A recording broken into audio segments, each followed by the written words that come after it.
دیکھیں کامران خان صاحب، سب سے پہلے تو میں یہ کہوں گا کہ یہ جو سپریم کورٹ نے فیصلہ دیا یہ میری توقعات کے عین مطابق تھا، اور مجھے پہلے سے اندازہ تھا کہ سپریم کورٹ پاکستان تحریک انصاف سے بلے کا نشان لے لے گی۔ اب اس کی کیا وجوہات ہیں؟ دیکھیں، آپ بھی صحافی ہیں، میں بھی صحافی ہوں، آپ میرے سے سینئر صحافی ہیں۔ ہم جو اپنی رائے قائم کرتے ہیں نا، اس میں ہمارا تجزیہ جو ہے وہ انفارمیشن بیسڈ ہوتا ہے۔ اب جب آپ کے یا میرے پروگرام میں فیصل واڈا صاحب بار بار یہ کہہ رہے ہیں کہ بیلٹ پیپر پہ بلے کا نشان نہیں ہوگا، مجھے عمران خان الیکشن میں نظر نہیں آ رہا، اور وہ رپیٹ کرتے جا رہے ہیں، تو آپ بھی ان کو جانتے ہیں، میں بھی ان کو جانتا ہوں، تو مجھے بھی پتہ ہے وہ کس کس کو ملتے ہیں، آپ کو بھی پتہ ہے وہ کس کس کو ملتے ہیں۔ تو میں نے جب انہوں نے یہ تواتر سے بات کہنی شروع کی، میں نے اپنے طور پہ بھی پتہ کرنا شروع کیا۔ میں نے گوہر خان صاحب سے، علی ظفر صاحب سے، اور جو تحریک انصاف کے جو لیڈر ہیں ان سے میں نے بات کرنی شروع کی بھئی کہ آپ کا تو بلے کا نشان جا رہا ہے۔ تو وہ بڑے کانفیڈنٹ تھے کہ نہیں، ہمارا بلے کا نشان کیسے جا سکتا ہے۔ میں نے کہا یار، آپ تو آئین اور قانون کی بات کر رہے ہیں، لیکن جب فیصلہ ہو جائے تو پھر اس کو عملی جامہ پہنانے کے لیے ٹیکنیکل گراؤنڈز تو مل جاتی ہیں۔ تو میرے سے یہ جو ہمارے تحریک انصاف کے دوست ہیں یہ میرے سے ایگری نہیں کرتے تھے۔ میں ان سے کہتا تھا الیکشن 8 فروری کو ہونا چاہیے، الیکشن میں آپ کو حصہ بھی لینا چاہیے، لیکن یہ آپ کو بتا دوں کہ آپ کے پاس بلے کا نشان نہیں ہوگا۔ تو اب وہی ہوا ہے، بلے کا نشان ان کے پاس نہیں ہے۔ میں اس آبزرویشن سے اتفاق نہیں کرتا کہ تحریک انصاف کے وکلاء جو ہیں انہوں نے اپنا مقدمہ جو ہے وہ صحیح طریقے سے پیش نہیں کیا، یا انہوں نے کمزور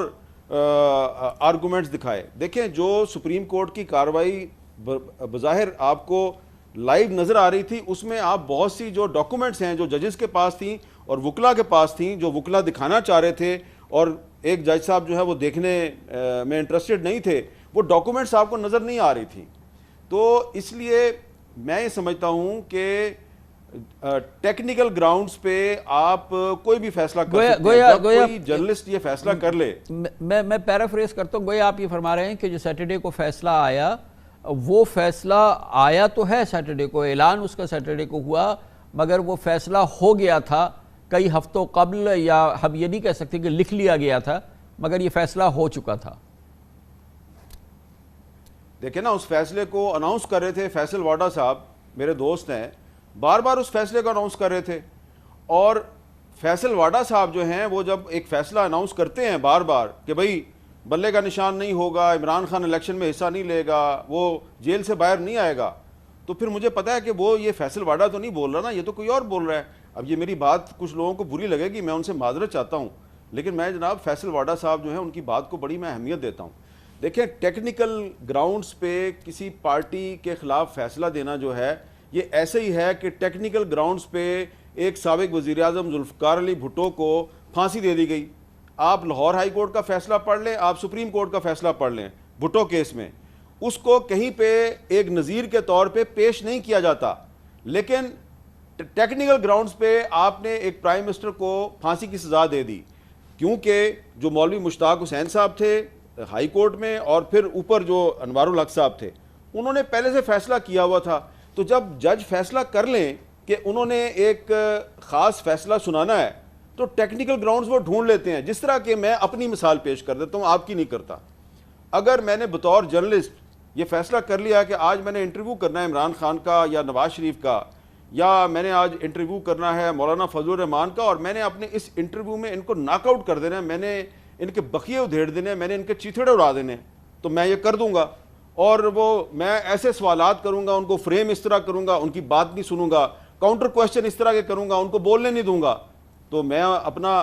ٹارگٹ اچیو کر لوں گا۔ لیکن اگر میں یہ سمجھوں کہ مجھے اپنی جو پروفیشنل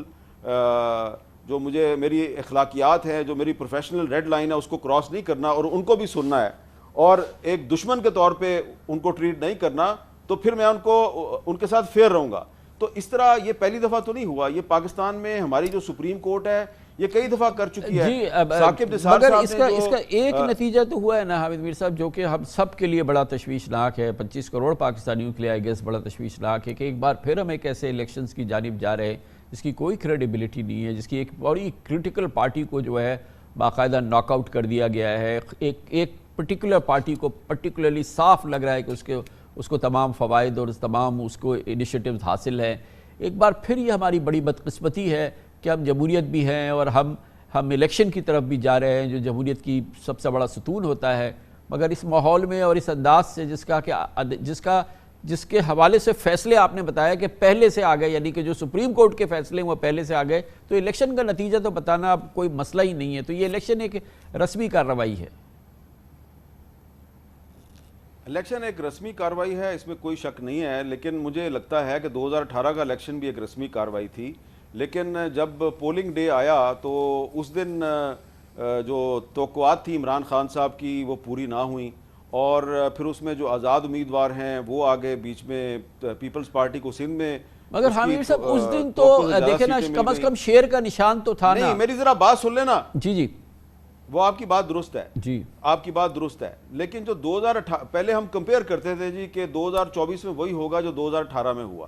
یہی بات کرنے لگا تھا، لیکن اب ہم وہ کمپیریزن نہیں کر سکتے۔ پہلے ہم تانا مارتے تھے جی کہ عمران خان بھی 2018 میں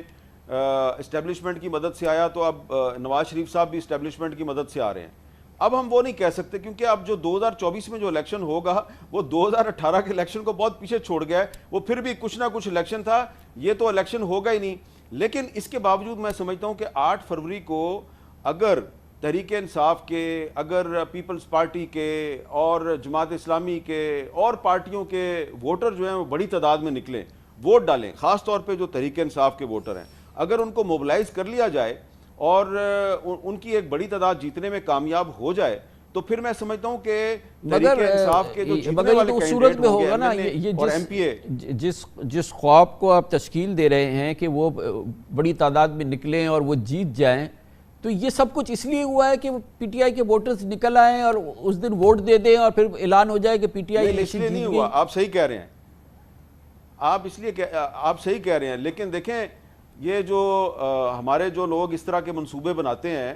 تو منصوبے تو وہ بہت بڑے بڑے بناتے ہیں، لیکن وہ جو ان کے منصوبے ہوتے ہیں وہ اکثر آپ نے دیکھا ہے جو بھی وہ منصوبے بناتے ہیں وہ اکثر منصوبے فیل ہو جاتے ہیں۔ تو ہو سکتا ہے کہ 8 فروری کو ان کا منصوبہ جزوی طور پہ کامیاب ہو جائے، لیکن یہ بات لکھ کے رکھ لیجئے گا کہ 8 فروری کے دن جو ہوگا اس کے بعد جو حکومت بنے گی وہ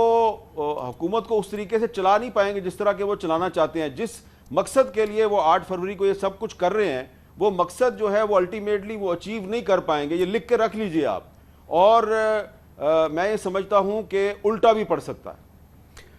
لیکن اب یہ فرمائیے گا کہ ایک جانب تو یہ ہے، اب ایک دوسری جانب ہم سپریم کورٹ آف پاکستان دیکھ رہے ہیں جس میں جسٹس قاضی فائز عیسیٰ کا بڑا انتظار تھا، اب ان کا یہ فیصلہ آ گیا، اس کے بارے میں جو عوامی آ رہا ہے وہ ہم چاروں طرف ہر طرف پھیلی ہوئی ہے، وہ ہم دیکھ رہے ہیں۔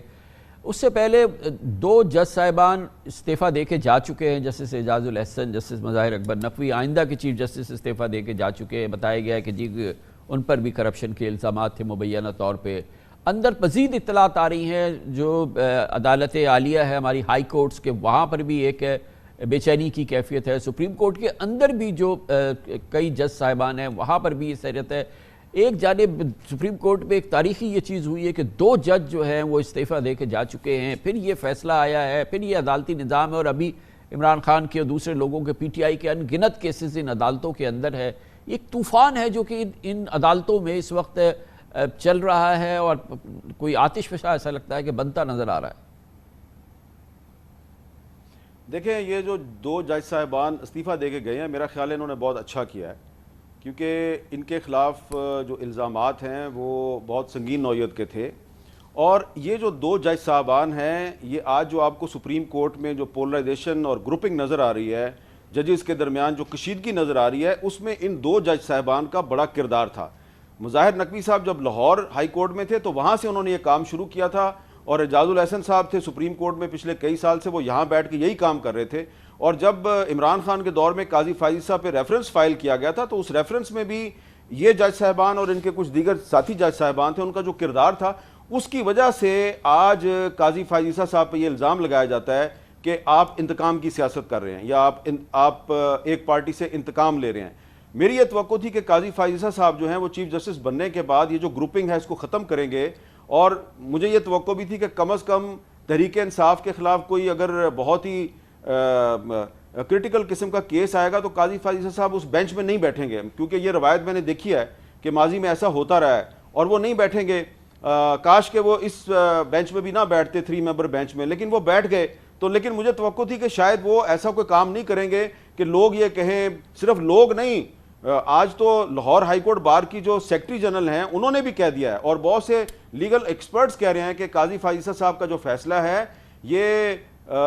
غیر آئینی ہے، اور یہ کچھ آپ کہہ رہے ہیں کہ جی ٹیکنیکل گراؤنڈز پہ بالکل درست فیصلہ ہے، میں اسے اتفاق نہیں کرتا۔ بہت سے جو آئینی ماہرین ہیں وہ کہتے ہیں کہ نہیں، یہ ایک آئینی لحاظ سے بھی بڑا کمزور فیصلہ ہے۔ تو یہ جو ساری سپریم کورٹ میں ایک گروپنگ پیدا ہوئی ہے، پولرائزیشن پیدا ہوئی ہے، اس میں اعجاز الاحسن صاحب کا اور مظاہر نقوی صاحب کا بھی کردار تھا، اور اگر وہ چلے گئے ہیں تو انہوں نے بہت اچھا کیا ہے کہ انہوں نے اپنی عزت بچائی ہے، لیکن مجھے یہ لگ رہا ہے کہ یہ جو بات نکلی ہے تو دور تلک جائے گی، ابھی سلسلہ ختم نہیں ہوا، یہ سلسلہ ابھی جاری رہے گا۔